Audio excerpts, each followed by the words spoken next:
ಮುಂದುವರಿದು ಹೋದೆ ನೀನು ತಂದೆಗಿನ್ನು ದಾರಿಯೇನೋ ಮುಂದುವರಿದು ಹೋದೆ ನೀನು ತಂದೆಗಿನ್ನು ದಾರಿಯೇನು ಬಂದು ಬೇಳುವರಿಲ್ಲ ಧೈರ್ಯ ಕುಂದಿದಯ್ಯೋ ಬಂದು ಧೈರ್ಯ ಬೇಳುವರಿಲ್ಲ ಕುಂದಿದಯ್ಯೋ ಬೆಳಕು ನಂದಿದಯ್ಯೋ ಧೈರ್ಯ ಕುಂದಿದಯ್ಯೋ ಬೆಳಕು ನಂದಿದಯ್ಯೋ ಮಗನೇ ಒಂದು ಧೈರ್ಯ ಬೇಳಾರಿಲ್ಲ ಕುಂದಿದಯ್ಯೋ ಮಗನೇ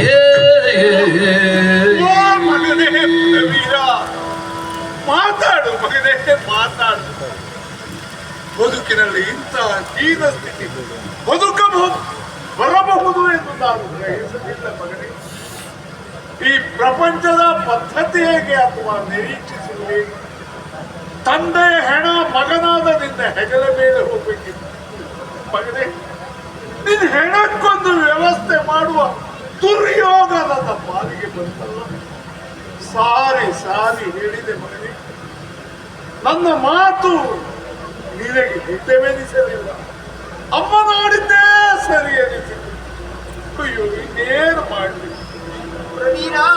ಬಂದದಿಂದ ಪಾರ್ಥನೊಡನೆ ನಿಂತು ಜಯಕ್ಕೆ ಸೆಣಸುತ್ತಿರಲು ಮಗನೇ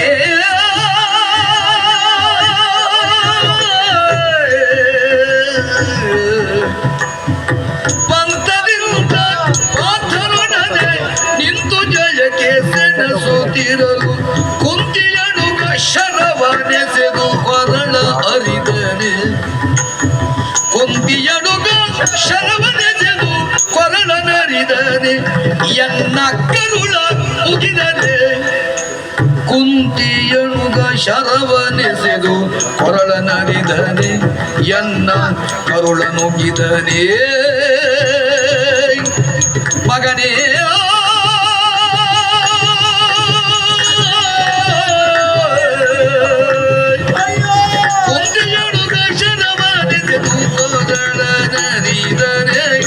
ಕರುಳ ಮುಗಿದರೆ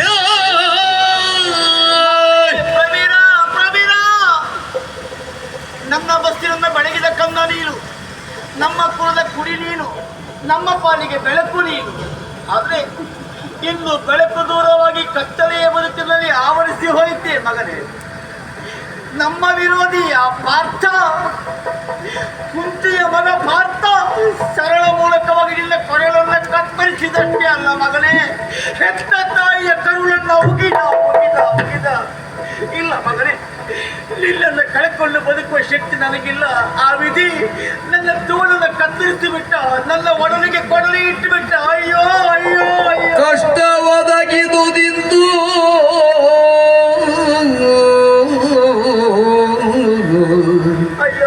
ಕಷ್ಟ ಒದಗಿದುದಿಂತು ಆಹಯದ ದೆಸೆಯಿಂದ ಕಷ್ಟ ಒದಗಿದುದಿಂತು ಆಹಯದ ದೆಸೆಯಿಂದ ದಿಟ್ಟತನದಲ್ಲಿ ಮುಂದೆ ಕಾದುವರೆ ಬಲವಿಲ್ಲ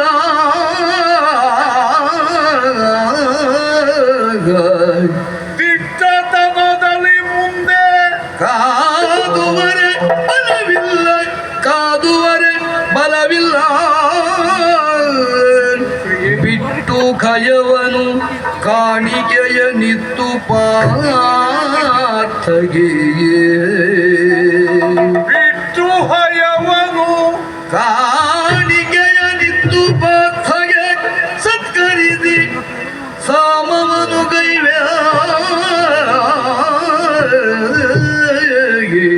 ಪಾರ್ಥಗೆ ಕಾಣಿಕೆಯ ನಿತ್ತು ಸಾಮವನು ಗೈವೆ ಕಷ್ಟ ಒದಗಿದುದಿಂದು ಆಗಯದ ದಿಸೆಯಿಂದ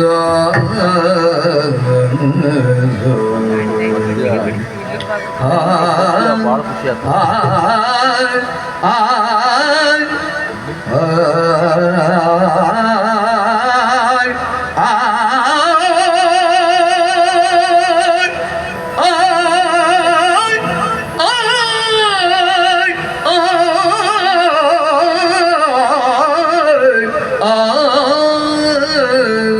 ಆಯ್ತು. ಮಗನೇ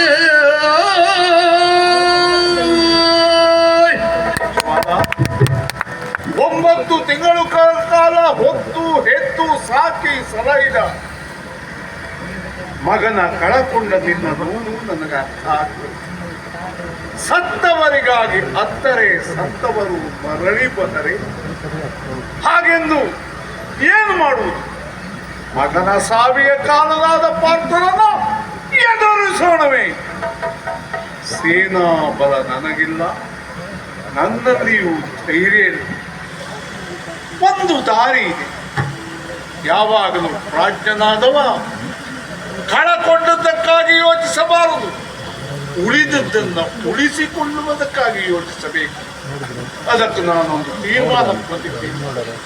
ಮುತ್ತು ರತ್ನಾದಿಗಳನ್ನ ತೆಗೆದುಕೊಂಡು ಹೋಗಿ ಪಾರ್ಥನ ಪಾದದಡಿಯಲ್ಲಿ ಇಟ್ಟು ಅವನಿಗೆ ಶರಣಾಗುವುದೇ ಸರಿ ಎಂದು ನಾನು ಯೋಚಿಸಿದ್ದೇನೆ.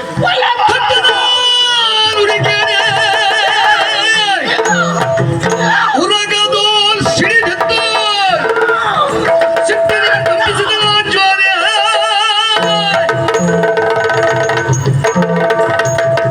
ದೊಡ್ಡೆಯ ದೀರ್ಘಿ ಸಾಕ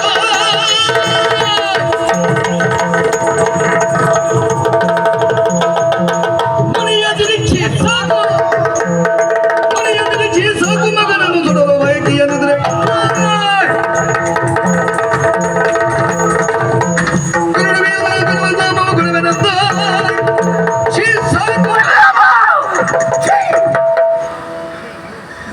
ನಮ್ಮ ಮಗ ಹೆಣವಾಗಿ ಉರುಳಿದ್ದಾನೆ. ನಮ್ಮ ಒಡಲಿ ದುಃಖದ ಅಗ್ನಿ ಹೊತ್ತಿ ಉರಿತಾ ಉಂಟು. ನಮ್ಮ ಮಗನ ಸಾವಿಯ ಕಾರಣ ಪಾರ್ಥ. ಅವನ ಸಮ್ಮುಖದಲ್ಲಿ ಹೋಗಿ ಶರಣ ನುಡಿಯದಿರಿಚಿ ಸಾಕು. ನಿಮಗೇನು ಬರಗಾಲ ಬಂತು? ಮಗನ ಹೆಣ ಸುಡುವುದಕ್ಕೆ ಬೆಂಕಿಯನ್ನು ಸಾಲವ ಕೇಳ್ತೀವಿ ಅವರಲ್ಲಿ. ಅದೆಲ್ಲ ಅಂತಾದ ಮೇಲೆ ನಾವು ಬದುಕಿದ್ದೇನು ಪ್ರಯೋಜನ? ನಮ್ಮಲ್ಲಿ ಸೇನೆ ಕಡಿಮೆ ಇರಬಹುದು, ನಮ್ಮೊಳಗೆ ಉರಿಯು ಹಾಗೆ ಉಂಟು. ಈ ಉರಿಯನ್ನು ಯಾವ ಕಾಲಕ್ಕೂ ನಾವು ಬಿಡಬಾರದು. ನಿಮ್ಮಲ್ಲಿ ಆಗುವುದಿಲ್ಲ ಅಂತಾದ್ರೆ ನಾನು ಪಾರ್ಥನ ಬಿಡಲ್ಲ.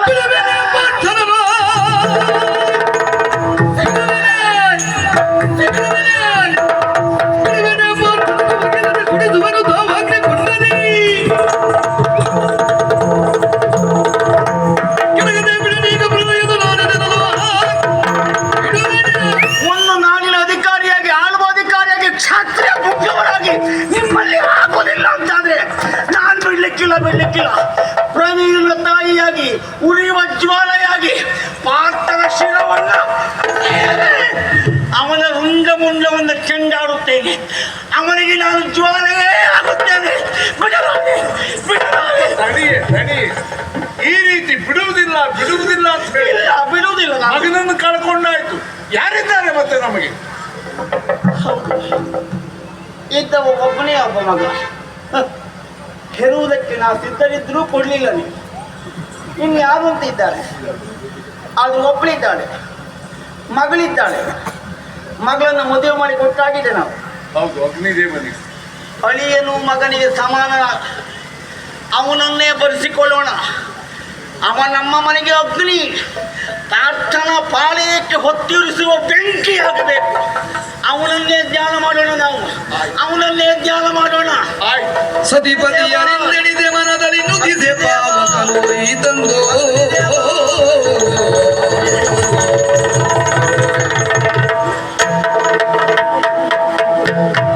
ಏನಿದು ಈ ವಿಸ್ಮಯವು, ಏನಿದು ಈ ವಿಸ್ಮಯವು, ನಿಮಗೇನಾಯ್ತು ಕಳವಳವು, ನಿಮಗೇನಾಯ್ತು ಕಳವಳವು. ಕಾಣುತ್ತಿಗುದು ದುಮ್ಮಾನವು ಮುಖದಲ್ಲಿ, ಕಾಣುತ್ತಿಗುದು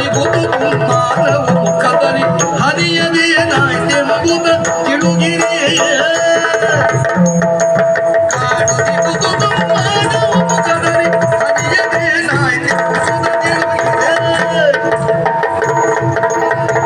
ಮಾವ ಏನು ಮಾವ ಇದು ನಿಜವಾಗಿ ಈ ಪರಿಸ್ಥಿತಿ ಹೀಗೆ ಇಲ್ಲಿ ಇರಬಹುದು ಎನ್ನುವ ನಿರೀಕ್ಷೆ ನನಗಿರಲಿಲ್ಲವಾಗಿತ್ತು. ನನ್ನನ್ನು ನೀವು ಆಗಾಗ ಕರೆಸಿಕೊಳ್ಳುವುದು ಹೊಸ್ತೇನೂ ಅಲ್ಲ, ಆಗ ಕರೆಸಿಕೊಳ್ತೀವಿ. ಆದರೆ ಕರೆಸಿಕೊಳ್ಳುವಾಗ ಕ್ರಮ ಬೇರೆ ಇತ್ತು. ನಾನು ಬಂದ ತಕ್ಷಣ ನನ್ನ ಮುಖಕ್ಕೊಂದು ಮಂಗಳಾರತಿಯನ್ನೇ ಎತ್ತುತ್ತಾ ಇದ್ದೀನಿ. ಇವತ್ತಿಲ್ಲ. ಜೊತೆಯಲ್ಲಿ ಎತ್ಬೇಕಾ ಮಂಗಳಾರತಿಯ? ಅಲ್ಲ, ಎತ್ತಿದ್ರೆ ತಪ್ಪಲ್ಲ, ನಾವೆಲ್ಲ ಇಲ್ಲಿದ್ರೆ ಬೇಸರ ಇಲ್ಲ. ಜೊತೆಯಲ್ಲಿ ನಿಮ್ಮ ಕಣ್ಣಲ್ಲಿ ನಿಮ್ಮ ಮುಖ ಬಾಡಿದೆ, ನಿಮ್ಮ ಕಣ್ಣಲ್ಲಿ ನೀರು ಧಾರಾಕಾರವಾಗಿ ಬರ್ತಾ ಇದೆ. ಅಲ್ಲ, ನಿಮ್ಮ ಮುಖ ಬಾಡುವುದು ಕಣ್ಣಲ್ಲಿ ನೀರು ಬರುವುದು ವಿಶೇಷ ಏನಲ್ಲ. ಹಾಗಂತ ಅತ್ತೆಯವರು ಅವರ ಕಣ್ಣಲ್ಲೂ ನೀರು, ಜೊತೆಯಲ್ಲಿ ಕಣ್ಣಲ್ಲಿ ಕಿಡಿಯನ್ನು ಸೂಸುತ್ತಾ ಇದ್ದಾರೆ. ಯಾಕೆಂದ್ರೆ ಅತ್ತೆಯವರ ಕಣ್ಣಲ್ಲೆಲ್ಲ ನಾನು ಕಣ್ಣೀರು ನೋಡಿದ್ದೇ ಇಲ್ಲ. ನನ್ನ ಹೆಸರು ಜ್ವಾಲೆ. ಜ್ವಾಲೆ ಜ್ವಾಲೆ ಅಂದ್ರೆ ನಿಮ್ಮ ಕೊಬ್ಬರಿ ಕಣ್ಣೀರು ಹಾಕ್ಸೋರು ಅಂತಲ್ಲ, ಆದ್ರೆ ನೀವು ಕಣ್ಣೀರು ಹಾಕಿದ್ದು ಬಹಳ ಕಡಿಮೆ. ಹಾಕಿದ್ರೆ ನಾನೇ ಮಾಡುವಾಗ ಹೌದು ಹೌದು. ಆದ್ರೆ ಇವತ್ತು ನಿಮ್ಮಲ್ಲಿ ಕಣ್ಣೀರು ಕಾಣಿಸ್ತಾ ಇದೆ, ಕಣ್ಣಲ್ಲಿ ಕಿಡಿಯೂ ಸೂಸುತ್ತಾ ಇದೆ. ಅಗ್ನಿ ನೀನಾದ್ರೂ ನೀವು ಉರಿತಾ ಇದ್ದೀರಿ. ಅತ್ತೆ, ಅಂತಹ ಪರಿಸ್ಥಿತಿ ಏನು ಬಂದಿದೆ? ಇಡೀ ನಭೋಮಂಡಲವೇ ತಲೆಯ ಮೇಲೆ ಕುಸಿದವು ಅಲ್ಲ, ನಭೋಮಂಡಲವೇ ತಲೆಯ ಮೇಲೆ ಕುಸಿದವರ ಹಾಗೆ ಹತಾಶರಾಗಿ ಕುಳಿತಿದ್ದೀರಿ. ಅಂತದ್ದು ಏನಾಯ್ತು? ಏನೇ ಬಂದರೂ ಎದುರಿಸುವಂತಹ ಸಾಮರ್ಥ್ಯ ನಿಮ್ಮಂತೂ ನಾನು ಇದ್ದೇನೆ. ಲಾಲಿಸೋ ಹುತವಗನ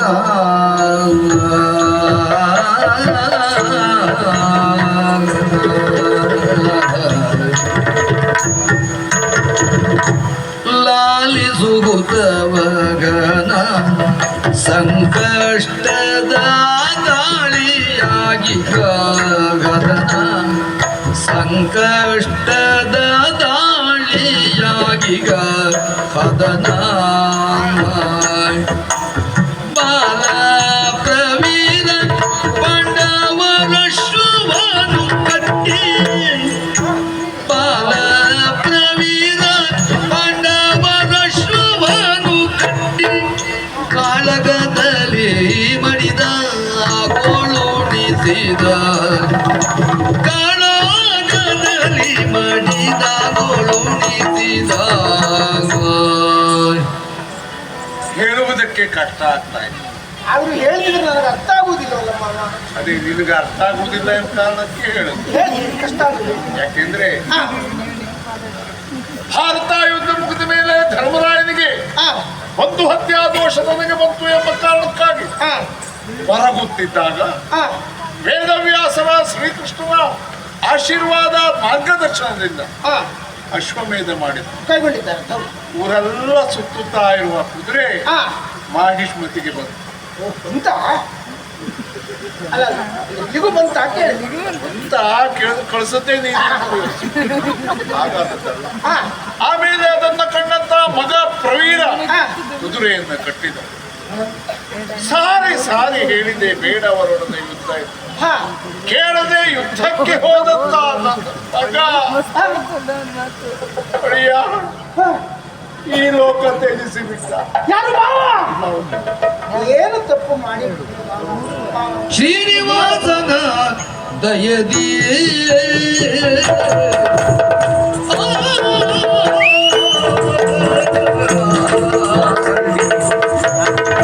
ಶ್ರೀನಿವಾಸನ ದಯದಿ ಈಯಾಗವ ಶ್ರೀನಿವಾಸನ ದಯದಿ ಈಯಾಗವ ತಾನೆ ಸಗುವ ಮುದದೆ ಈಯಾಗವ ತಾನೆ ಸಗುವ ಮುದದೆ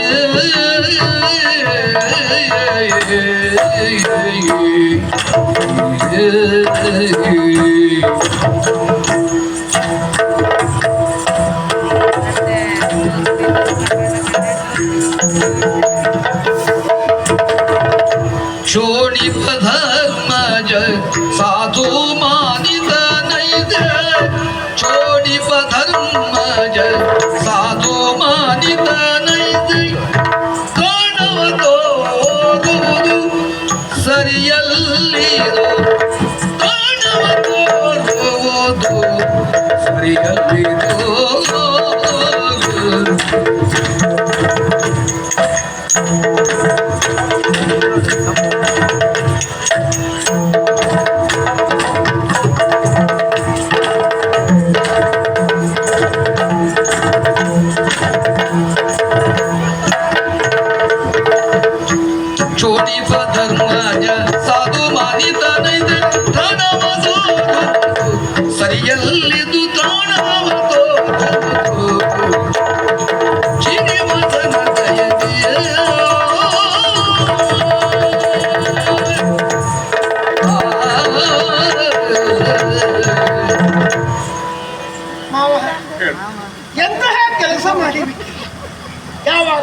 ಕಾಲಿಡುವ ಮುನ್ನ ಕಣ್ಣಲ್ಲಿಡಬೇಕು.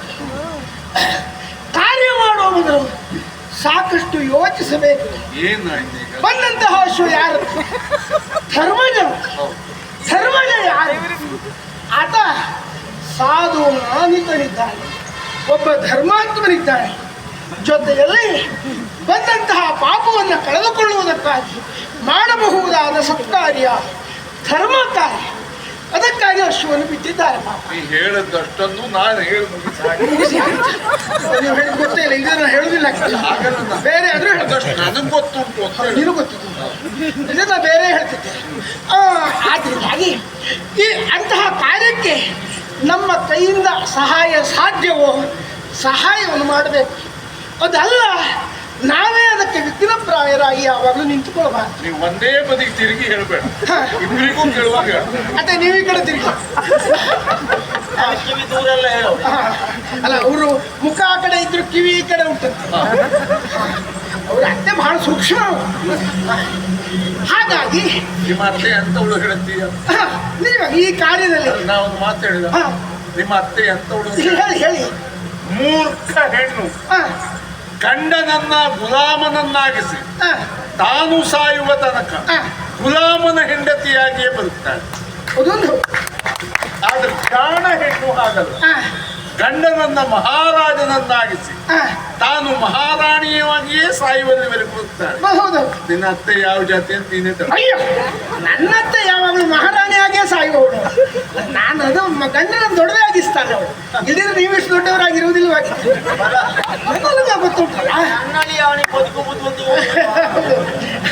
ಹಾಗಾಗಿ ನಿಜವಾಗಿ ನಿಮ್ಮನ್ನು ಇಷ್ಟು ದೊಡ್ಡದಾಗಿ ನೀವಿಷ್ಟು ಖ್ಯಾತಿವಂತರಾಗಿ ಇಷ್ಟು ವರ್ಷ ಗಟ್ಟಿಯಾಗಿ ಇರುವುದಕ್ಕೆ ಕಾರಣ ನಮ್ಮ ಅತ್ತೆ ಅಂತ ನನಗೆ ಗೊತ್ತುಂಟು. ಈ ಕಾರ್ಯದಲ್ಲಿ ಮಗನಿಗೆ ನೀವು ಅಪ್ಪಣೆಯನ್ನು ಕೊಡಬಾರ್ದಿತ್ತು, ಬುದ್ಧಿಯನ್ನು ಹೇಳಬೇಕಿತ್ತು. ಬಿಡಿ, ನಿಮಗೆ ತಿಳಿಯಲಿಲ್ಲ, ಕೆಲವು ವಿಚಾರ ನಿಮ್ಗೆ ತಿಳಿಯುವುದಿಲ್ಲ.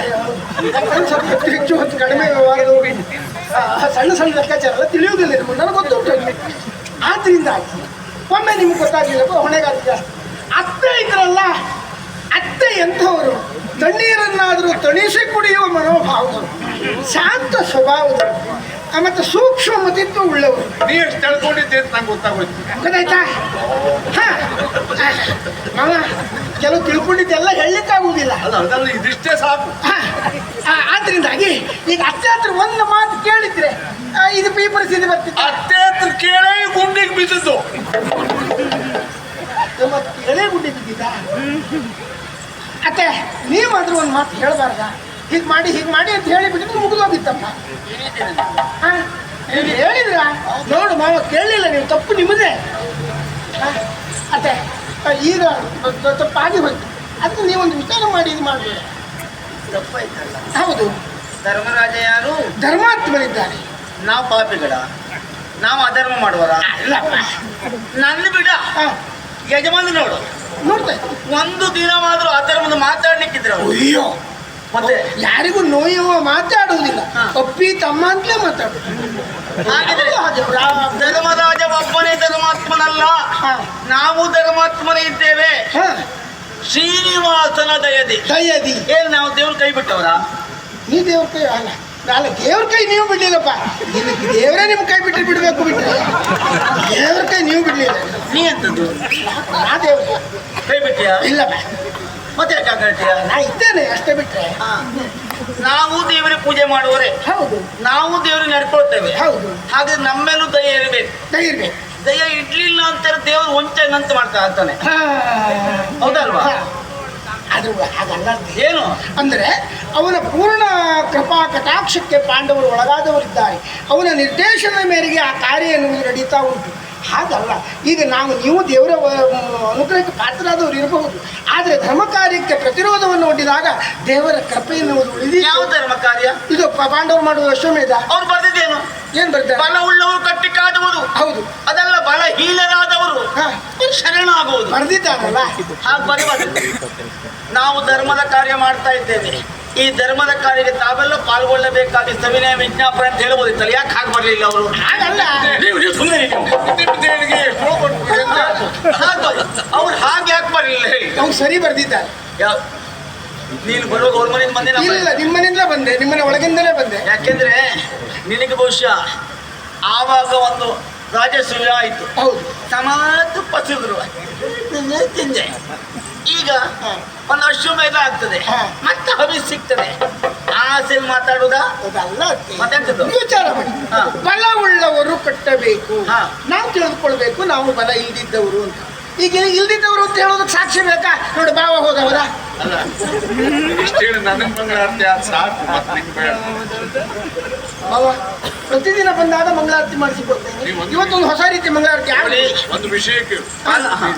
ಒಬ್ಬ ಪ್ರಾಜ್ಞನಲ್ಲಿ ಕೇಳಿದ್ರಂತೆ, ಏನು? ನಿನ್ನ ಇಡೀ ಬದುಕನ್ನ ಒಂದು ವಾಕ್ಯದಲ್ಲಿ ಹೇಳು. ಹಾ. ಅವ ಹೇಳಿದ್ನಂತೆ, ಹಾ. ಯಾವಾಗ ನನ್ನ ಮದುವೆ ಆಯ್ತು ಅಲ್ಲಿ ನನ್ನ ಬದುಕು ಮುಗಿಯಿತು. ನೋಡು ಅತ್ತೆ, ಎಲ್ಲ ಮಾತು. ಅದೆಲ್ಲರಿಗೆ ಅರ್ಥ ಎಷ್ಟು ಉಂಟು? ಹಾ. ಯಾವಾಗ ನನ್ನ ಮದುವೆ ಆಯ್ತು ಅಲ್ಲಿ ಬದುಕು ಮುಗಿತು. ಯಾವ ಬದುಕು? ಬ್ರಹ್ಮಚಾರಿ ಬದುಕು ಮುಗಿತು ಅಂತ. ಅದೇ ಅರ್ಥ ಆಗುದಿಲ್ಲ ನಿಮ್ಗೊಬ್ಬರಿಗೂ. ನೀನು ಮತ್ತೆ ತಿದ್ದುವುದಕ್ಕೆ ಹೋಗ್ಬೇಡ. ಈಗ ಯೋಚನೆ ಮಾಡಿ, ಸಣ್ಣವ ಇರಬಹುದು, ಬಾಲಕನಿರಬಹುದು. ಇರಬಹುದು. ಏನು ಬಾಲಕರು ಯುದ್ಧ ಮಾಡಿದ್ರು ಇಲ್ವಾ? ಮಾಡಿದ್ದಾರೆ. ಇದ್ದಾರಪ್ಪ. ರಾಮ ಅವನ ಸೈನ್ಯವನ್ನು ಕಟ್ಟಿದ್ಯಾರು? ಯಾರು? ಲವಕುಶ ಎಂಬಂತ ಇಬ್ಬರು ಬಾಲಕರನ್ನು ಯುದ್ಧ ಮಾಡಿದ್ದು. ಹೌದು. ಹಾಗಿದ್ರೆ ಬಾಲಕರಿಗೂ ಶೌರ್ಯ ಇತ್ತು ಅಂತ ಹೇಳಿ ಹಿಂದಿನ ಅನೇಕ ಕಥೆಗಳು ಉದಾಹರಣೆ ಉಂಟು ಉಂಟು. ಮತ್ತೆ ಬದಲಾವಣೆ ಆದ್ರೆ ಆಗ್ಲಿ, ಒಂದು ಆಸೆ ಹೇಳು. ಉಂಟು. ಅದಲ್ವಾ ಹಾ. ಲವಕುಶರು ಹಾ. ರಾಮನ ಸೈನ್ಯವನ್ನು ಎದುರಿಸಿದ್ದಾರೆ, ಗೆದ್ದಿದ್ದಾರೆ. ಲವಕುಶರು ಸೀತೆ ಹೆತ್ತ ಮಕ್ಕಳು, ನೀ ಹೆತ್ತದಲ್ಲ, ಗೊತ್ತಾಯ್ತಾ? ಲವಕುಶರವನ್ನ ಕೊಟ್ಟವ ರಾಮ, ನೀವಲ್ಲ, ಗೊತ್ತಾಯ್ತಾ? ನೀವು ರಾಮನಾಗಿದ್ರು ನಾನು ಸೀತೆ ಆಗ್ತಿದ್ದ. ಅತ್ತೆ, ಒಬ್ರಿಗೊಬ್ರು ಕೋಲ್ ಕೊಟ್ಟು ಸುಮ್ಮನೆ ಪೆಟ್ಟು ತಿನ್ನುವ ಕೆಲಸ ಮಾಡಬೇಡಿ. ಸುಮ್ಮನೆ ಆ ವಿಚಾರ, ಸೀತೆ ವಿಚಾರ ಬೇಡ ಬೇಡ. ಯಾಕಂದ್ರೆ ಹೇಳಿದ್ರೆ ಇಬ್ರು ಮರ್ಯಾದೆ ಹೋಗ್ತದೆ. ಈ ಯುಗದ ಕಥೆ ಹೇಳಿ. ಈ ಯುಗದ ಕತೆ. ಈ ಯುಗದಲ್ಲಿ ಯಾರು ಏನ್ ಮಾಡಿದ್ದಾರೆ? ಕೃಷ್ಣ ಏನ್ ಮಾಡಿದ್ದಾರೆ ಬಾಲಕನಿರುವ? ಬಾಲಕ ಎಷ್ಟು ರಕ್ಕಸರು ಕೊಲ್ಲಿಲ್ಲವ ಹೌದು. ಕೃಷ್ಣ ಬಲರಾಮರು. ಎಂತದ ಮತ್ತೆ ಅವ ಮಾಡಿದ್ದೆಲ್ಲ ಉಳಿದವ್ರು ಅವ್ನು ಬೆಣ್ಣೆ ಕದ್ದ, ಸೀರೆ ಕದ್ದ. ಈಗ ನಾವು ಸೀರೆ ಕದ್ದ ಅಂತ ಉಳಿದವ್ರು ಸೀರೆ ಕದಿಲಿಕ್ಕೆ ಹೋದ್ರು ಸೊಂಟ ಮುರಿದಾಗ್ತಾರೆ. ನೋಡಿ, ನಮಗೆ ಬೇಕಾಗಿದ್ದನ್ನ ಮಾತ್ರ ಗ್ರಾಹ್ಯ ಅಂತ ಸ್ವೀಕರಿಸಬೇಕು, ಉಳಿದಿದ್ದಲ್ಲ, ಗೊತ್ತಾಯ್ತಾ? ನಾವು ಸಾಧಕರ ಸಾಧನೆಯ ದಾರಿಯಲ್ಲಿ ಹೋಗಬೇಕೇ ಬಿಟ್ರೆ ಅವ್ನು ಹೋಗಿದ್ದಾನೆ ನಾವೇ ಹಾಕಿದ ಮನೆಯೊಳಗೆ ಕೂತ್ಕೊಳ್ಳೋದಲ್ಲ. ತೇನದೇವ ಚರಿತಂ ಚರೆ. ಸೂರ್ಯನ ರಥಕ್ಕೆ ಚಕ್ರ ಒಂದೇ, ಕುದುರೆಗಳ ಕಣ್ಣು ಕುರುಡು, ಸಾರಥಿ ಹೇಳುವ, ಆದ್ರೆ ಅವ ಪರಿಭ್ರಮಣ ಮಾಡ್ತಾನೆ.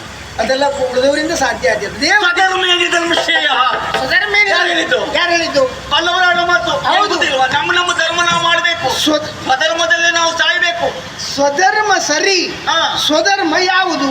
ಕೇವಲ ಹೋರಾಟ ಮಾಡುವುದಷ್ಟೇ ಅಲ್ಲ, ಶಾಸ್ತ್ರೀಯ ಪಂಥಕ್ಕನುಗುಣವಾಗಿ ಕುದುರೆಯನ್ನು ಕಟ್ಟಬೇಕಾದ ನಮ್ಮ ಧರ್ಮ. ಧರ್ಮ ಕಾರ್ಯಕ್ಕೆ ಸಹಕಾರ ಕೊಡಬೇಕಾದದ್ದು ಧರ್ಮ. ಧರ್ಮ ಶರಣಾಗುವ ಧರ್ಮ ಅಲ್ಲ, ಗೊತ್ತಾಯ್ತಾ? ನನ್ನ ಮುಖ ನೋಡ್ಬೇಡ. ನೋಡಿ, ಈಗ ನೀವೇ ಮೊದಲು ಇದನ್ನೆಲ್ಲ ಹೇಳಿದ್ರೆ ಸರಿ ಆಗ್ತಿದ್ರು. ಹೌದಾ? ನಾ ಬಂದು ಹೇಳುವಾಗ ಎಲ್ಲ ಹೇಳಾಗಿದ್ಯಾ? ಇನ್ನೊಂದ್ಸಲ 101 ಬರಿ ಆಗ್ತದೆ. ಈಗ ನಾವು ಏನ್ ಮಾಡ್ಬೇಕು ನೀನು ಹೇಳೋದು? ಆದ್ರಿಂದಾಗಿ ಈಗ ಆಗುವುದಾಗಿ ಹೋಯ್ತು. ಈಗ ಹೋದ ಭಾವ ಏನು ಬರುವುದಿಲ್ಲ. ಹಾಗಾಗಿ ಇನ್ನಾದ್ರೂ ಕಪ್ಪ ಕೊಟ್ಟು ಮಾಡುದು. ಹೋದ ಭಾವ ಬರುವುದಿಲ್ಲ. ಇದ್ದ ಭಾವ ಹೋಗ್ಬೋದಲ್ಲ. ನಾನು ಹೋಗ್ಲಿಲ್ಲ.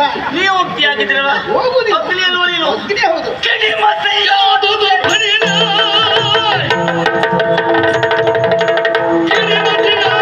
ಪರಿಣ ಸಾಮಕ್ಕೆ ಊಟ ಮಾಡುತ್ತದೆ ಮನವು, ಸಾಮಕ್ಕೆ ಊಟ ಮಾಡುತ್ತದೆ ಮನವು.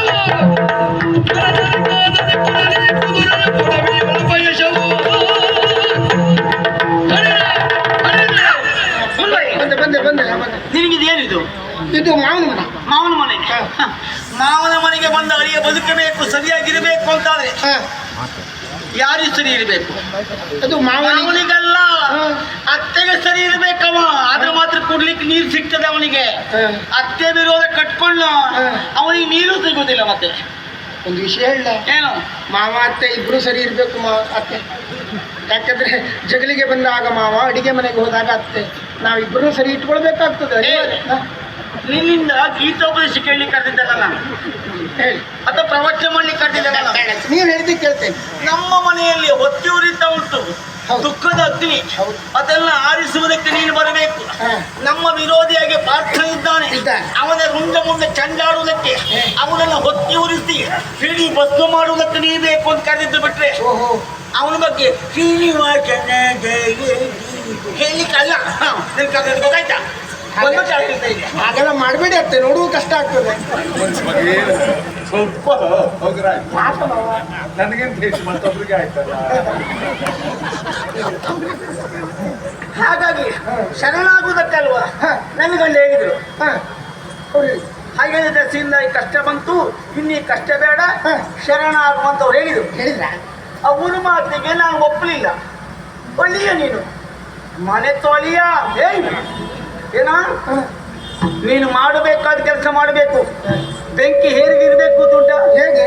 ಬೆಂಕಿ ಅವತ್ತು ಉರಿಯುವ ಬೆಂಕಿ ಆಗಬೇಕು. ಬೆಂಕಿ ಆರಿತು ಅಂತಾದ್ರೆ ಹೊಗೆ, ಆಮೇಲೆ ಮಸಿ ಆಗ್ತದೆ. ಮಸಿ ಆದ್ರೆ ಪ್ರಯೋಜನ ಇಲ್ಲ. ಬೆಂಕಿ ಉರಿತಾನೆ ಇರಬೇಕು. ಹಾಗಾದ್ರೆ ಉರಿಯುವ ಬೆಂಕಿಯಾಗಿ ನಿಲ್ಲಬೇಕು. ನೀನು ಇಲ್ಲಿ ಹೇಗೆ ಅಂತ ನನಗೆ ಚೆನ್ನಾಗಿ ಗೊತ್ತುಂಟು. ಬೆಂಕಿ ಹೇಗಿರ್ಬೇಕು ಗೊತ್ತುಂಟ? ಹೇಗೆ? ಯಜ್ಞ ಕುಂಡದ ಒಳಗೆ ಉರಿಬೇಕು. ಬೆಂಕಿ ಬೆಲೆ ಉಂಟು. ಸರಿ. ಒಲೆಯ ಒಳಗುರಿಬೇಕು ಬೆಂಕಿ. ಒಲೆಯಿಂದ ಹೊರಗೆ ಬಂದ್ರೆ ಮರ್ಯಾದೆ ನಾವು ನೀರು ಹಾಕಿ ಆರಿಸ್ತೇವೆ ಬೆಂಕಿಯನ್ನ. ಹಾಗಾದ್ರೆ ಎಲ್ಲೆಲ್ಲಿ ಇರಬೇಕು, ಹೇಗೆ ಇರಬೇಕು, ಆವಾಗ ಮಾತ್ರ ಮರ್ಯಾದೆ. ನೀನು ಈಗ ಬಂದು ಇಷ್ಟು ಮಾತಾಡ್ತೀಯಲ್ಲ, ನಿನ್ನ ಗುಣ ನನಗೆ ಗೊತ್ತಿಲ್ವೇನಾ? ದೊಡ್ಡ ಕಾಮುಕ ನೀನು. ನೀನು ಅಂತಲ್ಲ, ದೇವತೆಗಳೆಲ್ಲ ಹಾಗೆಯ. ಅತ್ತೆ ಏನು ಅತ್ತೆ ಅಂತ ನನಗೊಬ್ಬನಿಗೆ ಉಳಿದವರಿಗೆಲ್ಲ ಹೇಳ್ಬೇಡಿ. ಅತ್ತೆ ಪರವಾಗಿರ್ಬೇಕು, ಮಾವನ ಪರವಾಗಿ. ಹೇಗೆ ಹಾಗೆ ನಾವು ನಮ್ಮ ಮನೆಯಲ್ಲಿ ಹೋಮ ಮಾಡುವ ಕಾಲದಲ್ಲಿ, ಯಜ್ಞ ಮಾಡುವ ಕಾಲದಲ್ಲಿ ಗಂಡ, ನಾನು, ನನ್ನ ಮಗಳು, ನನ್ನ ಮಗ ಎಲ್ಲ ಕುಳಿತಿದ್ದು. ಹೌದು. ಮಗಳು ಹೊತ್ತರೆ ಇರುವಾಗ ನೀನು ಜೋರಾಗಿ ಉರಿತಾ ಇದ್ದೆ. ಆಮೇಲೆ ಗೊತ್ತಾಗಿದ್ದು ನನಗೆ, ಜೋರಾಗಿ ಉರಿದೆ. ಮಗಳು ಎದ್ದ ಆ ಕಡೆ ಹೋಗಿ ನೀ ಆಗ್ಬಿಟ್ಟೆ. ಹೊಗೆ ತುಂಬೋಯ್ತು. ಮತ್ತೆ ಮಗಳು ಬಂತು, ಮತ್ತೆ ಉರಿದೆ. ಎಲ್ಲರಿಗೂ ಆಶ್ಚರ್ಯ ಆಯ್ತು. ಮಗಳ ಹತ್ರ ಬಂದಾಗ ಮಾತ್ರ ಬೆಂಕಿ ಉರಿತಾನೆ, ಉರಿದ ಸಮಯದಲ್ಲಿ ಆರ್ತಾನೆ. ಎಷ್ಟು ತುಪ್ಪ ಹಾಕೊಂಡು ನೀನು ಉರುವುದೇ ಇಲ್ಲ ಪುಣ್ಯಾತ್ಮ. ಆಮೇಲೆ ಎಲ್ಲ ವೈದಿಕರವ್ರ ಮುಖ ನೋಡ್ಕೊಂಡಿದ್ದು ಎಂತ ಕತೆ ಇದೆ, ಎಂತ ಕತೆ ಅಂತ. ಆಮೇಲೆ ಹಿರಿಯ ಪುರೋಹಿತ ಹೇಳಿದ್ರು, ಅದು ಮತ್ತೆ ಎಂತದಲ್ಲ, ಅಗ್ನಿಗೆ ನಿಮ್ಮ ಮಗಳ ಮೇಲೆ ಮನಸ್ಸಾಗಿದೆ ಅಂದ್ರು. ಅಷ್ಟು ಹೇಳಿದ್ದೇ ಇದ್ದು ನೀನು ಮತ್ತು ದೊಡ್ಡದು ಉಳಿದೆ. ಆಮೇಲೆ ನಿನ್ಗೊಂದು ಕೊಟ್ಟು ಮದುವೆ ಮಾಡಾಯ್ತು. ಅತ್ತೆ ಏನು ಮೊದಲು ನನ್ನ ತಪ್ಪು ಏನಿದೆ? ಏನ್ ತಪ್ಪು? ಈಗ ನಿಮ್ಮ ಮಗಳು ಎದುರಿಗಿದ್ದಾಗ ನಾನು ಊರಿದೆ. ಅವಳು ಎದ್ದು ಹೋದ ತಕ್ಷಣ ನಾನು ಉರಿಲಿಲ್ಲ. ಯಾಕೆ? ನೀವು ಕೂತಿದ್ರಲ್ಲ ಎದುರಿಗೆ. ಈಗ ಅತ್ತೆ ಇದ್ದಾಗಲೂ ಒಂದೇ ರೀತಿ, ಮಗಳಿದ್ದಾಗಲೂ ಒಂದೇ ರೀತಿಯ. ಹಾಗಾಗ ಮಗಳಿದ್ದಾಗ ಉರುತ್ತೆ, ನೀವು ಇದ್ದಾಗ ಹೇಳಿದ್ದು. ಅಂದ್ರೆ ಹೋಮಕ್ಕೆ ನಿನ್ನನ್ನು ಆಹ್ವಾನಿಸಿ ಸ್ಥಾಪನೆ ಮಾಡಿದ್ರು, ಹೋಮ ಮಾಡುವನ ಮನೆ ಹೆಣ್ಣು ಮಕ್ಕಳ ಮೇಲೆ ಕಣ್ಣು ಹಾಕ್ತೀಯ ನೀನು ಅಂತ ಅದೇ ಹೇಳುದಲ್ಲ. ಆದ್ರೂ ಕಣ್ಣು ಹಾಕಿದ್ರು ಕಟ್ಟಿಕೊಂಡೇನಲ್ಲ. ನಾವು ಬಿಡ್ಲಿಲ್ಲ, ಕಟ್ಟಿದೆವು. ಈಗ ಹೇಳ್ತೇವೆ ಕೇಳು. ಹಾಗಾಗಿ ಅಗ್ನಿ ಎಲ್ಲೆಲ್ಲಿ ಇರಬೇಕು, ಹೇಗೆ ಇರಬೇಕು, ಹಾಗಿದ್ರೆ ಮಾತ್ರ ಮರ್ಯಾದೆ ಅಂದೆ. ಅದನ್ನ ನಮ್ ನೋಡ್ಕೊಳ್ಕೊಳ್ಳಿ. ಗೊತ್ತಿದೆ ನನಗೆ, ನಾನು ಅದನ್ನ ಹೇಳ್ತೇನೆ. ಸಮುದ್ರ ಯಾವತ್ತು ಎಲ್ಲೆ ಮೀರಿ ಬರಬಾರ್ದು. ದಡ ಮೀರಿ ಬಂದ್ರೆ ಸಮುದ್ರಕ್ಕೆ ಬೆಲೆ ಇಲ್ಲ. ಹುತ್ತದಿಂದ ಹಾವು ಹೊರಗೆ ಬಂದ್ರೆ ಹಾವಿನ ಬೆಲೆ ಇಲ್ಲ, ಹೊಡೆದುಕೊಳ್ತಾರೆ. ಸರಿ, ನೀವು ಹೇಳಿದ್ದೆಲ್ಲ ವಿಚಾರಧಾರೆ. ಮನೆಯಿಂದ ಹೊರಗೆ ಬಂದ್ರೆ ಅಗ್ನಿ ಹಾರಿಸ್ತಾರೆ. ಹೌದು. ತಡದವರೆಗೆ ಬಂದ್ರೆ ಸಮುದ್ರಕ್ಕೆ ಮರ್ಯಾದೆ. ಹುತ್ತದೊಳಗಿದ್ರೆ ಹಾವಿಗೆ ಮರ್ಯಾದೆ. ವಲಯ ಒಳಗಿದ್ರೆ ಅಗ್ನಿಗೆ ಮರ್ಯಾದೆ. ಈ ಹೆಣ್ಣು ಎಲ್ಲಿದ್ರೆ ಮರ್ಯಾದೆ? ನನ್ನ ಲೆಕ್ಕದಲ್ಲಿ ಹೊಸ್ತಿನ ಒಳಗಿದ್ರೆ ಮರ್ಯಾದೆಯಪ್ಪ. ನಾವೇನ್ ಹೇಳ್ತೀರಿ? ನನಗೆ ಗೊತ್ತುಂಟು, ನೀನ್ ಹೇಳ್ಬೇಕಾದಿಲ್ಲ. ಮಾತಿಲ್ವೇ? ಗಂಡು ಕುಳಿತು ಕೆಟ್ಟ, ಹೆಣ್ಣು ತಿರುಗಿ ಕೆಟ್ಟ ಮಾತು. ಏನ್ ಮಾಡುವ? ನನಗೆ ಗೊತ್ತುಂಟು, ವಸ್ತು ದಾಟಬಾರ್ದು, ನಮ್ಮ ಧ್ವನಿ ಮಾಡಿ ಕೇಳಬಾರ್ದು. ನನಗೆ ಗೊತ್ತುಂಟು. ಮನೆಯಲ್ಲಿರುವಂತ ಯಜಮಾನ ಅಂತ ಕರೆಸಿಕೊಳ್ಳುವಂತ ಗಂಡಸು ಚಪ್ಪೆ ಸಂಕ್ರಾಂತಿ ಆದ್ರೆ ಹೆಂಗಸು ಜೀವನ ಮಾಡುದು ಹೇಗೆ? ಮನೇಲಿ ಹೊರಗೆ ಹೋಗುದೆಯಾ? ಗಂಡಸಾಗಿದ್ರೆ ಮಾತ್ರ ಹೆಂಗಸು ಮನೆ ಒಳಗಿರ್ತಾಳೆ. ಗಂಡಸೇ ಹೆಂಗಸಾಗಿಬಿಟ್ರೆ ಏನ್ ಮಾಡ್ತದೆ? ಪರವಾಗಿ ಇರ್ಬೇಕು. ಈಗ ಅದಕ್ಕಾಗಿ ಹೇಳುದು ನನಗೆ, ನಿನ್ನ ಉಪದೇಶ ಬೇಡ ನಮಗೆ. ನಮಗೆ ವಿರೋಧಿಯಾಗಲಿ ಅಂತ ಪಾರ್ಥ ಸಾಯ್ಬೇಕು. ತನ್ಮೂಲಕವಾಗಿ ನನ್ನ ಮಗನ ಆತ್ಮಕ್ಕೊಂದು ಸಮಾಧಾನ ಸಿಗಬೇಕು. ಅಷ್ಟು ನೀವು ಭಾವನಾಗ ಮಾಡ್ತೀಯೋ ಅಥವಾ ಹೀಗೆ ಹೇಳ್ತಾ ಇರ್ತೀಯೋ?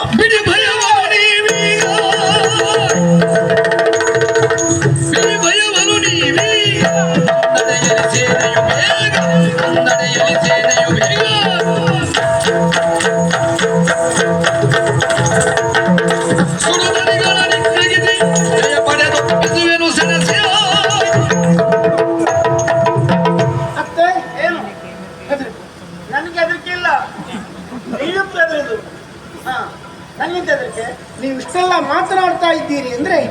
ನನಗೀಗ ಅರ್ಥ ಆಯ್ತು. ಮುರಿಬೇಕ ನೀನು. ಒಳಗಿಂದೊಳಗೆ ಹೆದರಿಕೆ ಉಂಟು. ಹಾ. ನೀವು ಆತಂಕಕ್ಕೊಳಗಾಗಿದ್ದೀರಿ. ನೀವು ಚಿಂತೆಯನ್ನು ಮಾಡಬೇಕು. ಚಿಂತೆ ನನಗೆ ಬಂದೆ. ಹಾ, ನೀವು ಕೆಲಸ ಮಾಡುವುದಿಲ್ಲ ಚಿಂತೆ ನನಗೆ. ಇನ್ನೆಂತ ಕೆಲಸ ಮಾಡೋದು? ನೀನು ಹೋಗಿ ಹೊತ್ತಿ ಉರಿಸಿ ಹಾ. ಅವರನ್ನು ಆರಿಸಿದೆ ಅಂತಾದ್ರೆ ಹಾ. ಅದು ನನಗೆ ಸಮಾನ. ಮಾವ ಯಾರು ಹೆದರಬೇಕಾದ್ರೆ ನಾನು ನನ್ನ ಹೆಂಡತಿ ಒಬ್ಬಳ ಹಾಗೆ ಅಂತಿದ್ದೀನಿ. ಆದ್ರೆ ಅತ್ತೆ ಮಕ್ಕಳಿಬ್ಬರು ಒಂದೇ ರೀತಿ. ಈಗ ಸಮಾಧಾನ ಒಂದು ನಾವಿಬ್ಬರು ಅತ್ತೆ ಮಗಳು ಒಂದೇ ರೀತಿ ಆಗ್ಬೋದು, ಹಾ, ಮಾವಾಳಿಯ ಒಂದೇ ರೀತಿ ಆಗ್ಬಾರ್ದು. ನಾವಿಬ್ಬರು ಸಮಾನ ದುಃಖಗಳಿದ್ದೇವೆ. ನನಗೆ ಹಾ, ಅದು ಹೊಸದಲ್ಲ, ಹಾಗಾಗಿ ಏನು ಅನ್ಸುವುದಿಲ್ಲ. ಆದ್ರೆ ಇವತ್ತು ಸ್ವಲ್ಪ ಸಮಾಧಾನ ಆಗಿರ್ಬೋದು. ಖಂಡಿತ ಜೊತೆಗೊಬ್ಬರಿದ್ದಾರೆ ಅಂತ. ಪಾಲಿಗೆ ಮತ್ತೊಬ್ರು ಇದ್ದಾರೆ. ನನ್ನ ಯಜಮಾನರು ಗಂಡಸು, ಗಂಡು ಗಂಡು ಗಂಡು ಕೇಳೋರು ಗಂಡು. ಬೇಡ ಮಾವ, ನೀವು ಗಂಡು ಅಂತ ಒಪ್ಪೋದಿದ್ರು ಬೇಸರ ಇಲ್ಲ. ನೀವು ಒಪ್ಕೊಳ್ಳೂ ಬೇಡಿ. ಅಲ್ಲ ಹಾಗಲ್ಲ, ಒಬ್ಬ ನಿನ್ ಮಗಳು ಕೊಟ್ಟಿದ್ದೇವೇನಾ? ಹಾಗಲ್ಲ, ಆ ವಿಚಾರ ಪ್ರಸ್ತುತ ಅಂತ. ಈಗ ಆಗೋದಿದೆ. ಮೊದಲು ಗಂಡು ಗಂಡು, ಈಗ ಗಂಡ ಗಂಡ ಅಷ್ಟ್ರ ಮೇಲೆ ಗಂಡುಸು. ಇರ್ಲಿ ಬಿಡಿ, ಯಾವುದೇ ಆಗಿರ್ಲಿ. ಅತ್ತೆ, ನೀನು ಅತ್ತೆಗೆ ತಕ್ಕ ಅಳಿಯೇನಾಗ್ತಾವ, ಮಾವನಿಗೆ ಅಳಿಯೇನಾಗ್ತಾವ. ಅತ್ತೆಗೂ ಮಾವನಿಗೂ ನಿನ್ನ ಮಗಳಿಗೂ ಯೋಗ್ಯನಾದಂತಹ ವ್ಯಕ್ತಿ ನಾನಾಗ್ತೇನೆ. ಜೊತೆಯಲ್ಲಿ ಭಾವನಿಗೆ ಭಾವನಾಗು. ಭಾವನಿಗೆ ಭಾವನಾಗ್ತೇನೆ. ಮಾತಿಲ್ವ ಭಾವನಿಗೆ ಭಾವನ ಬಲ, ಹಕ್ಕಿಗೆ ರೆಕ್ಕೆ ಬಲ. ಹೌದು, ಹೋಗು. ನಾನೇ ಅಲ್ಲಿವರೆಗಾಗಿ ಹೋಗಿ ಹಾ. ಏನು ಅಂತ ಒಂದು ತೀರ್ಮಾನವನ್ನು ಮಾಡಿ ಬರ್ತೇನೆ. ಬೆಳೀಚುತ್ತೇನೆ. ಅಲ್ಲ ಗೆಲುವನ್ನೇ ಸಾಧಿಸಬೇಕು. ನನಗೆ ನೀನು ಹೋಗ್ತೀಯ. ಹೌದು, ಹೌದು. ನೀವು ಒಬ್ಬನೇ ಹೋಗ್ಬಾರ್ದೇನಾ? ಬನ್ನಿ, ನೀವು ಜೊತೆ ಬನ್ನಿ. ಯಾರು? ನಾನು ಬರ್ತಿದ್ದೆ. ಆ ಮಗಳನ್ನ ಕರ್ಕೊಂಡು ಹೋಗ್ಬೇಕು ಅಂತ. ಅದಕ್ಕಾಗಿ ಅಲ್ಲ, ಮಗಳು ಬೇಡ. ಹಾ. ಹೆಣ್ಣಾದ ನಾನು ಹೋಗುದು ಯಾವಾಗ? ಎಲ್ಲರೂ ಹೋದ ಮೇಲೆ. ಗಂಡಸೆಲ್ಲ ಆಗದೆ ಇದ್ದಾಗ ಹೆಣ್ಣು ಹೊರಗೆ ಹೋಗ್ಬೇಕು. ಹೌದು, ನೀವು ಗಂಡಲ್ವಾ? ಹೌದು. ನೀವು ಹೋಗುದು. ಹಾ. ನೀನು ಹೋದವ ನಮ್ಮ ಕಡೆಯಿಂದ ಬಂದವ ಅಂತ ಗೊತ್ತಾಗೋದು ಹೇಗೆ? ಗೊತ್ತಾಗೋದು ಹೇಗೆ? ನೀವೇನಾದ್ರೂ ಕೊಟ್ಟು ತಕೊಂಡು ಹೋಗ್ತೇನೆ. ಕೊಡ್ತೇನೆ. ಯಾವುದು ಬೇಡ. ಮಾತಾಡ್ತೀಯ ಹಾ. ಜೊತೆಯಲ್ಲಿ ನಾ ಇದ್ಬಿಟ್ಟು ಗೊತ್ತಾಗ್ತದೆ. ಹೌದಾ? ಅವ್ರನ್ನ ಕರ್ಕೊಂಡು ಹೋಗು. ನಾ ಜೊತೆಯಲ್ಲಿ ಬಂದ್ರೆ ಹಾ. ಹಾ, ಗೊತ್ತಾಗ ಬಂದ್ರಲ್ಲ, ನೀವೇ ಹೋಗ್ಬೇಕು. ಅದನ್ನೇ ಹೇಳ್ತೀನಿ. ಮೂಲ ಬಲ ಸಹಿತವಾಗಿ ಇವರು ಹಿಂದೆ ಹಿಂದೆ ನನ್ನಿಂದ ಬರ್ಲಿ, ನನ್ನಿಂದ ಬರ್ಲಿ. ಬರ್ಲಿ, ಬೇಡ. ಪಾಪ ಹಿಂದಿರ್ಲಿ, ಮುಂದಿದ್ರೆ ಹೆದರ್ತಾರೆ ಅವರು. ನೀನು ಮುಂದೆ ಹೋಗ್ತಾ ಇರ್ತೀಯ, ಹಾ. ಅವ್ರು ಹಿಂದಿನಿಂದೆ ಮನೆಗೆ ಬಂದ್ರು. ನಮ್ಮ ಗಂಡನ ಗುಣ ನಮ್ಗೆ ಗೊತ್ತುಂಟು. ಬೇಡ ಮಾವ, ನೀವೇ ಮುಂದಿರಿ. ನಾನು ಅಷ್ಟು ಭರವಸೆ ಮೂಡಿಸಿದ್ದೇನೆ. ಹೌದಾ? ಅದೆಲ್ಲ ಸುಲಭದ ಮಾತಲ್ಲ ಅದು. ಮಾವ, ನೀವು ಮುಂದೆ ಇರಿ.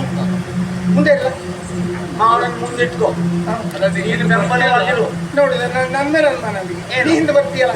ಬೇಡ ಮಾವ, ಇಬ್ರು ನಾವಿಬ್ರು ಜೋಡಿಯಾಗಿ ಕಷ್ಟ ಸುಖ ಮಾತಾಡ್ತಾ ಹೋಗೋಣ. ಏನು ಸುಖ ಏನುಂಟು? ಕಷ್ಟವೇ ಇರುದು. ಕಷ್ಟ ಸುಖ ಮಾಡಿ ಏನ್ ನೀವು ದೇವಸ್ಥಾನ ಕೊಟ್ಟಿದ್ದ? ಆಯ್ತು ಮಾವ, ಹೋಗಿ ಏನನ್ನಾದ್ರೂ ಮಾಡೋಣ. ಹೇಳಿ. ಏನಾದ್ರೂ ಅಲ್ಲ, ಏನಾದ್ರೂ ಮಾಡುದ ಏನನ್ನಾದ್ರೂ ಮಾಡ್ತೇನೆ. ನಾ ಸಿದ್ಧರಾಗಿರ್ತೇನೆ. ನೀವು ಕಾಯ್ತಾ ಇರಿ. ಕಾಯ್ತಾ ಇರ್ತೇನೆ. ನೋಡೆ, ಈಗ ಧೈರ್ಯದಲ್ಲಿ ಪುಣ್ಯ ಮುಗಿಸಿಯೇ ಬರ್ತೇನೆ. ಕಾಯ್ತಾ ಇರ್ತೇನೆ. ಮಂಗಳಾರತಿ. ಮಂಗಳಾರತಿ ಹಿಡ್ಕೊಳ್ತೇನೆ. ಹಾ. ಹೊಸ ಸೀರೆ ಉಟ್ಕೊಳ್ತೇನೆ. ಬರುವಾಗ ನೀನು ಕರ್ಕೊಂಡು ಬರ್ಬೇಕು. ನೀವು ಯಾರನ್ನ? ಒಂದು ಹೆಣ್ಣನ್ನು ಕರ್ಕೊಂಡು ಬರ್ಬೇಕು ನೀವು. ಈಗ ಮತ್ತೊಂದು ಮದುವೆ ಅವರಿಗೆ ಒಂದೇ ಸಾಕೆ, ಒಂದು ಒಂದೇ ಸಾಕೆ. ಯಾವುದು ಕೇಳಿ? ಜಯಲಲನೆಯನ್ನ ಒರಿಸಿ ನೀವು ಬರಬೇಕು. ಅದು ಮಾಡಬೇಕು. ಹಾಗಾದ್ರೆ ಕಾಯ್ತಾ ಇರ್ತೇನೆ. ಆದಷ್ಟು ಬೇಗ ಬನ್ನಿ. ಹೋಗಿ ಬರ್ತೇವೆ. ಹಾ, ನಮಸ್ಕಾರ ಮಾಡಿ.